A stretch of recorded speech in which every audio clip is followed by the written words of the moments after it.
Right, so today we're going to have a look at the challenge question, which is a past HSC question that I set as part of your vectors work. So we've got a plane and it needs to travel to a destination on a bearing of 63 degrees. The engine is set to fly at a constant at 175 kilometres. However, there's a wind from the south that's a constant 42 kilometres per hour. We're going to figure out what constant bearing to the nearest degree should the plane travel in order to reach the destination.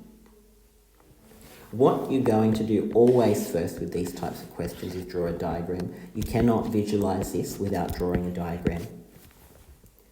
So we're going to draw our original, or the vector that we want our plane to travel along.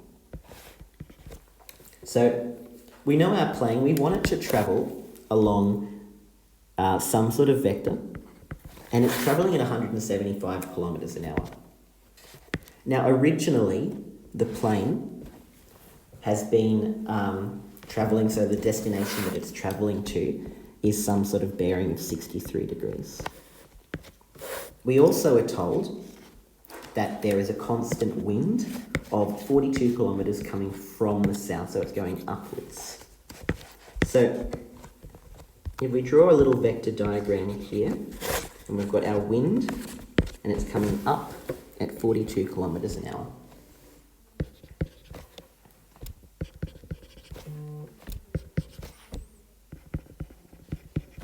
Now we're trying to find the angle theta that our plane must fly.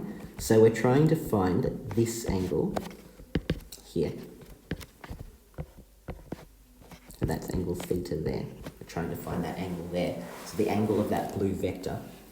Now if we call the vector that we want our plane to travel along u, we might call the wind vector v. And the vector that our plane is going to travel along towards the destination, so we're going to call the destination vector u plus v. So again, u is the vector we want our plane to travel along. V is the wind, and u plus v is the vector of the bearing towards the destination. So vector u, well, it has an angle of theta. So it's going to be 175 sine theta and 175 cos theta. The reason that's the case is because if we have a look at vector u, it has an angle of theta and a magnitude of 175. So your x direction is 175 sine theta and your y direction is 175 cos theta. So that's vector u. Vector v is wind. So vector v has a bearing, has an equation. So our vector is 0 because our vector is coming directly from the south and it's going up 42. So our vector v, our wind, is 0, 42. Now u plus v is the vector that represents the displacement from our original spot where we started to our destination. So u plus v, we just add the x and y components, is 175 sine theta, and v, we've got 175 cos theta plus 42. So that's just this vector plus that vector. Now, vector u plus v, this vector here, we've defined it to be the vector that the plane is going towards the destination. So vector v plus u is the vector that we're trying to reach towards the destination. So it's how far away our destination is. Vector u plus v is not the vector that our plane is going to travel upon, but rather it's the vector that the plane will travel upon after it's been affected by the wind. So u plus v is 175 sine theta and 175 cos theta plus 42. Now this vector has an angle or a bearing of 63 degrees. In other words, the angle of u plus v with the y-axis is 63 degrees, and that's because the town we're trying to get towards has a bearing of 63 degrees. So if we draw that in a diagram, 63 degrees goes here, Now the reason we're drawing a triangle like that is because if we go back to our diagram, we've got this here, and that's 63 degrees, so it looks like that. Now x is going to be 175 sine theta, and y is going to be 175 cos theta plus 42. So tan of 63, using right angled trig, tan of 63 is equal to opposite 175 sine theta over adjacent 175 cos theta plus 42. Now if I multiply this up to here, I'm going to have tan 63 times by 175 cos theta plus 42 tan 63. So I've just multiplied the denominator up, and that's 175 sine theta. Now if I subtract this to the other side and also subtract this to the other side, I'm going to have 175 cos theta tan of 63 minus 175 sine theta equals minus 42 tan of 63. Now I can take out a factor of 175, so it's 175 cos theta tan of 63 minus sine theta, and that's equal to minus 42 tan of 63. Now again, we're after theta because theta is the angle that we want our plane to fly upon. So let's divide by 175.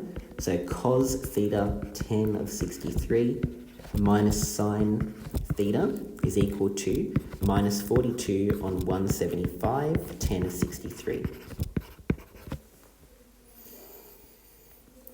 All right. Now we're after an expression for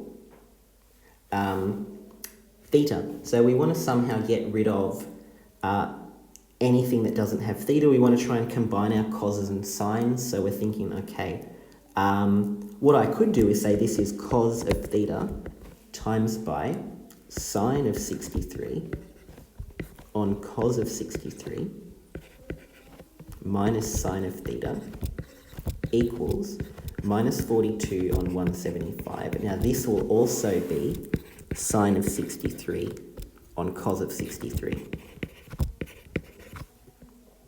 Now if we multiply everything by cos of 63,